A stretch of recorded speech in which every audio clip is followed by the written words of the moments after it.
Hello there, YouTube. I was, once again, I was browsing through some of my groups on Facebook, and some of the group discussions, as I do often. I came across this one video entitled How Do You Stay Genuine? And, well, it's kind of interesting because there's many ways that could be taken. So I decided to look into it and see what it really was about. And it turned out to be about how do you stay genuine and how do you stay pure in such a sinful world, such an immoral world. Because society right now is do anything that feels good and live while you can before you get old, and basically that's what life is now in society. Okay. People basically posted ways that they think they could, people posted ways they thought that they could, how they deal with lust, or what you can do to help yourself in this battle of lust. And some people just posted just random stuff about it. And I just want to say a few of the things that people said. One person said that a good way to deal with it is surround yourself with good, pure people. The people you surround yourself with is actually very essential. You may not think they influence you very much, but they actually do. It actually makes more of a difference than you think. It's usually more like a slower process of how they actually do have an effect on you. It's actually surprising. So it is good to have friends that aren't Christian and whatever, and so you can maybe reach out to them or hear what they have to say and stuff like that. But it's also good to make sure you have a few good, pure, strong friends, right? Another good way is just stay close to God.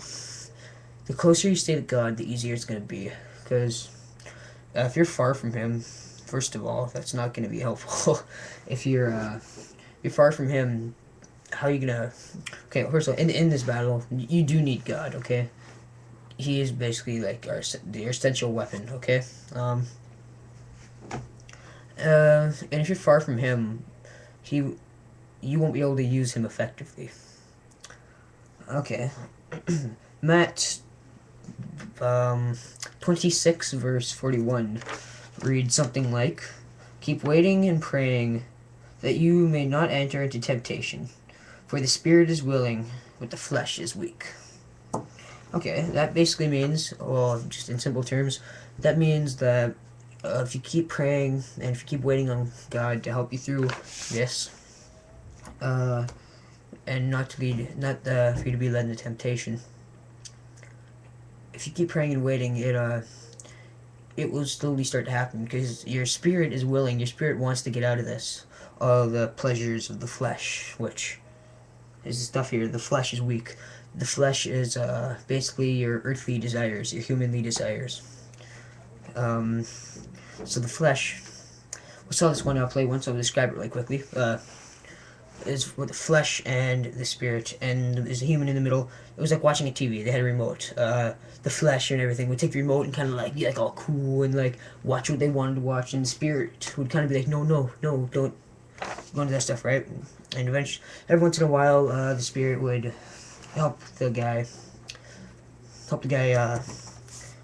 get back on track with his life. But so, anyways, the main point of that was that attacks of the flesh, attacks of the pleasures, will slowly start to go away as you progress in your relationship with God.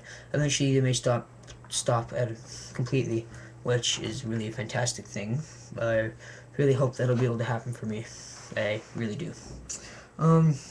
Somebody said this, which really surprised me because I was not aware of this. That sometimes, put in simple terms, or plainly, I mean, sometimes masturbation starts at a very early, young toddler age. Because kids are still new to the world, they're still exploring, and they decide to explore their bodies, and maybe they start touching themselves or whatever like that. And that's how it starts. They don't even link it to sexualness, like sexual desires, like boys or girls. It just starts out like that, and then eventually the stuff starts happening, and they start thinking about it differently. It's like, whoa, I can't imagine how hard it would be to break a habit that has been happening since childhood. It's hard enough for me to fight through this, and it wasn't even from childhood. Okay. One person said that whenever they their mind starts to wander or whatever. She said that what happens is she just thinks about every time she sins, it goes on Jesus' shoulders on the cross. It was your sin that held God on the cross. You can't deny. It is God went down to bear the sins of the past, the present, and the future. That is a lot of sin right there. Think about how many times you have sinned in your life. The world has been wrong for hundreds of years, and thousands, and maybe thousands more to come, right? All the sins of the past, the present, and the future, it's a lot of sin. So if you think about that, I don't know. I think that's more of a guilt tactic. I'm not so sure about that, but basically that's all they said on there.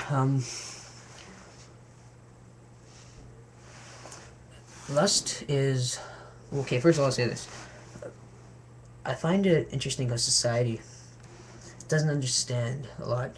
Well, the people that I go to school with and stuff, they're still like in junior high, and a lot of them are still like, not that mature, right? The guys want me like, Mike, you're so gay, like so yeah, like such a fag, right?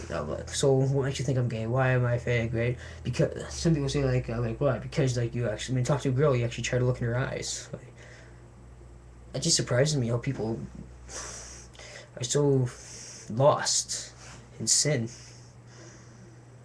It's actually kind of sad. Because that's also another hard thing about it. People don't understand, so I can't really explain it to people. I can't explain it to all these guys because they don't understand me. They're not going through the same situations as I am. Yeah, I just wanted to put that out there. Like how society may not understand you. So if you try explaining it to people. Well, anyways, I think the most effective weapon in this battle is God. First of all, you got to stay close to God. And all you do, He should be your first resort, not your last. The closer you are to Him, the more effective you'll be able to use Him in this battle. Just pray and ask Him to help you. You can't fight this alone by yourself.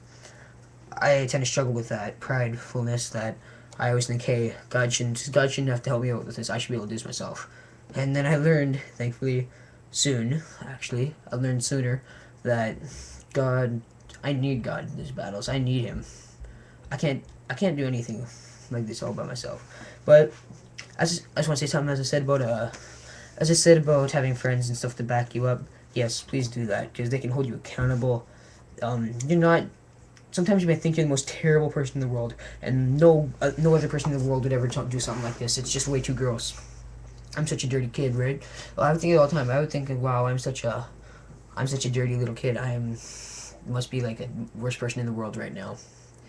And actually, if you think about it, if you're trying to make an effort, that is right there. That says that you're not the most terrible person in the world.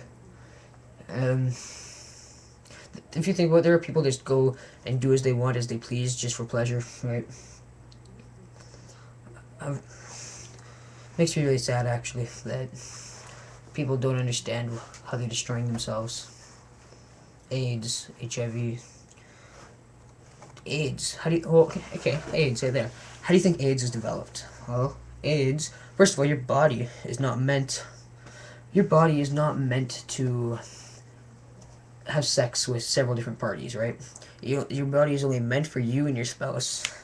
So, you can protect yourself 100% from AIDS. Marry one person and one person only. That is the best way to avoid AIDS, because that's what your body's meant for. Your body's not programmed to have sex with 100 different people at different times, right? So, that's the way you can protect yourself. Yeah, that's basically all I wanted to say. I'm running short of time, so I hope at least one person got something from this video. Remember, you're not fighting this battle alone, and pray for God that He'll help you. And I also pray for society that they will begin to slowly see and change their ways.